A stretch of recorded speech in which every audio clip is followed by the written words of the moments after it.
बाब नंबर 23। باب استحباب ركعتين قبل صلاة المغرب।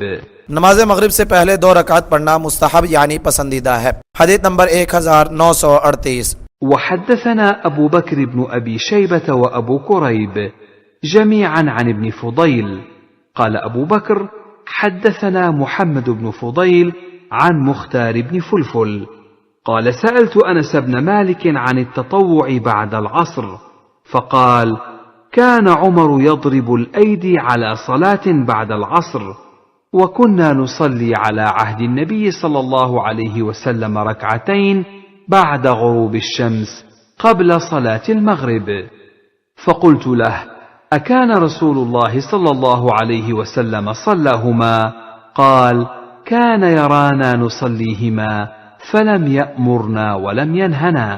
मुख्तार बिन फुलफुल से रिवायत है कि मैंने हजरत अनस बिन मालिक रजी अल्लाह अन्हो से असर के बाद नफली नमाज पढ़ने के बारे में पूछा तो उन्होंने कहा हजरत उमर रजी अल्लाह अन्हो असर के बाद नमाज पढ़ने पर हाथों पर मारते थे और हम नबी अकरम सल्लल्लाहु अलैहि वसल्लम के दौर में सूरज के गुरूब हो जाने के बाद नमाज मगरिब से पहले 2 रकात पढ़ते थे। तो मैंने उनसे पूछा, मैंने कहा रसूलुल्लाह सल्लल्लाहु अलैहि वसल्लम ये 2 रकात पढ़ते थे? उन्होंने कहा आप हमें पढ़ता देखते थे, आपने ना हुक्म दिया और ना रोका। तखरीज अखरजहु अबू दाऊद फी सुननिही फी सलाह बाबु सलाति क़ब्ल अल मगरिब हदीस नंबर 1282 उन्जुर तोहफा बिरक़म 1576। फायदा, दूसरी रिवायात से आपका हुक्म देना साबित है। आपने फरमाया था सल्लु क़ब्ल अल मगरिब और मगरिब से पहले नमाज पढ़ो। बुखारी हदीस नंबर 1939। वहद्दसना शैबान बिन फर्रुख हद्दसना अब्दुल वारिस अन अब्दुल अजीज वहुव इब्न सुहैब अन अनस बिन मालिक قال